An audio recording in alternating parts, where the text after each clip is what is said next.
Houston sports has seen a bit of a renaissance over the last few years, really because of changing at the helms. You let go of AJ Hinch and you bring in Dusty Baker and you win a World Series. Ime Udoka comes in instead of Steven Silas for the Rockets, and it seems like this is a team that's playing with grit and determination. And the Texans get D'Amico Ryans to return back to where his career started, and they're in the hunt for a playoff spot. So it comes at no surprise that now the Cougars are looking for a brand new head coach with Dana Holgorsen showing the door. Let's go ahead and talk about it. If you are new here, welcome on into the channel. My name is Cole Thompson. I'm a radio show host based in Houston, and I talk college football daily. So if this is the type of content you enjoy, make sure you smash that subscribe button down below. Tell me who you would like to see running the show at H-Town next season when the Cougars are in their second year of the Big 12. Thank you to all of our new subscribers who have joined the channel. We're on the race to 1,000, then 5,000, then 10,000, then 100,000. So make sure you tell your friends, your family, your sister, your brother, your mortal enemies, your best of bros about this channel. And as always, let's continue to talk college football.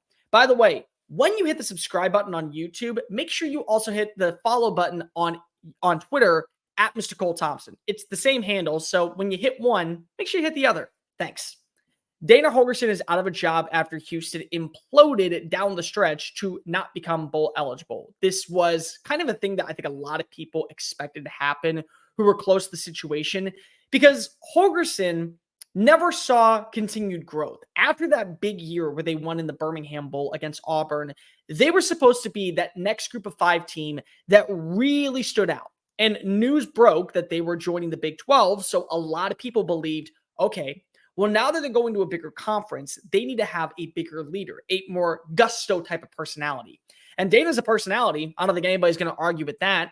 But his personality clashed with boosters, and he kind of lost the locker room. And his comments post-game, especially against teams like Cincinnati and then UCF, were kind of the nail in the coffin. Like when you go 4-8 to close out a year, that's not a winning formula in the slightest. And then when you say, oh yeah, I want to be here, I got 4 years left on my contract, contracts mean something, that's kind of like a test to all the boosters and your athletic director saying, here, do it, watch what happens. And so they did. And this was a move that I think needed to happen, because Houston is not a group of five school anymore. And they never really acted like a group of five school.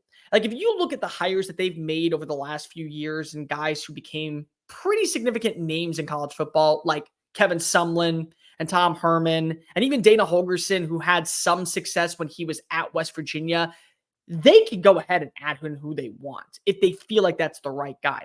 And now, because they have the Big 12 logo and the Power 5 persona actually attached to their name, they made resources and they built on their resources. And you're seeing buy-in and investments from boosters. They want to be contenders. And I can tell you this much, the city of Houston is riddled with talent everywhere that can be found on the recruiting trail. It's a hotbed destination to when it comes to the transfer portal.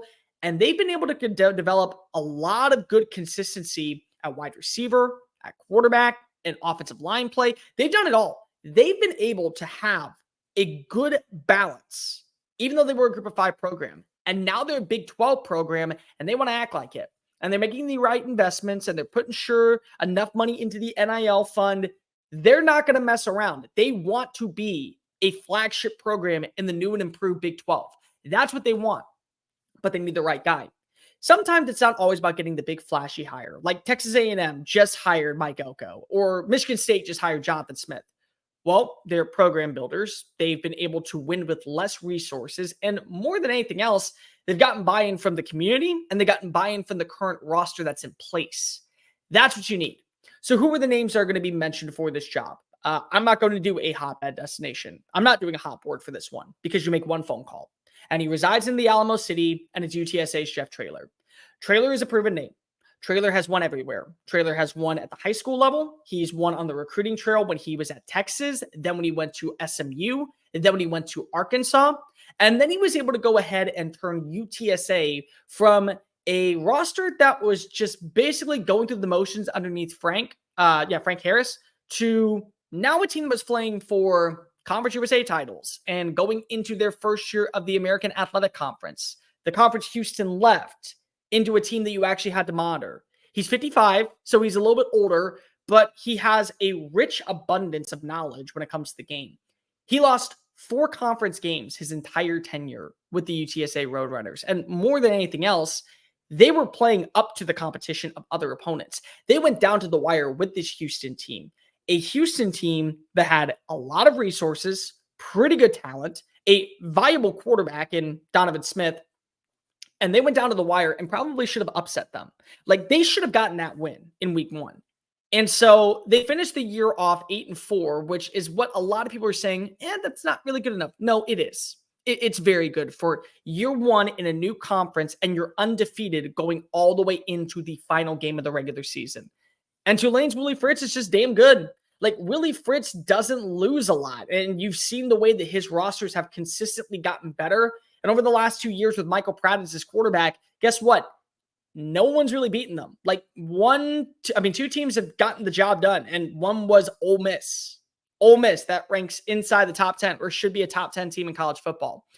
He has a rich knowledge of the landscape of Texas when it comes to getting the right players across the country in terms of recruiting. He's going to be a name that has been able to turn players away from the transfer portal. So he's been able to convince those to stick around, and he wins. And you know what the best part about program and culture building is? Winning. When you win, and you win a lot, and then you win some more, and then you get a win here and you get a win there, culture's like the only thing that we talk about where that's the most important factor. You could be from Timbuktu, Africa. You could be from the Bahamas. You could be from the Bronx, New York, and find your way to the Lone Star State. And if you win football games, that's all people care about.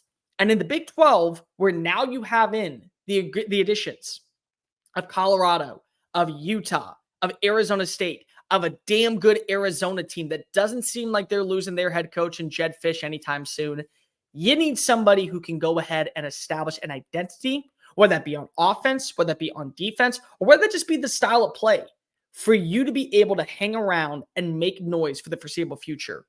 Houston is not like a lot of other programs. Houston actually does have resources and connections that will allow them to win in the portal, win on the recruiting trail. And now that they are a Power 5 program, kids that were going to turn them away to maybe go to, say, a TCU or a Baylor or let's go with a smaller one, like Mississippi State, or maybe we'll go with a Vanderbilt.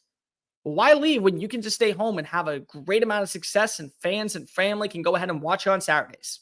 Why do that? Jeff Traylor can get that done. Jeff Traylor is the first, second only phone call you make if you are Houston. That's the hire. That should be brought in. And just a lesson for anybody out there who wants to know why Dana Holgorsen wasn't given another year. Go look at Sam Pittman. Pittman struggled this year. It was bad. Arkansas was horrendous this year. It was embarrassing. But he's a nice guy.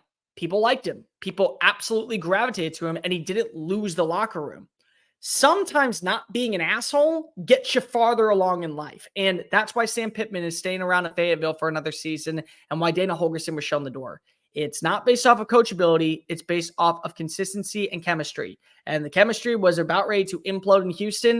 And I think the way that you go ahead and you mild things out is by getting the guy who lives in the Alamo City. He's only going to cost you about $5 million, and it might be worth a lot more when you bring home a Big 12 title and a couple of stops in the college football playoff. Thank you so much for watching that video. Don't hit the X button yet. Make sure you hit subscribe to keep up with all of our daily content found on Just Saying It and anything else that we post on this channel. Bye.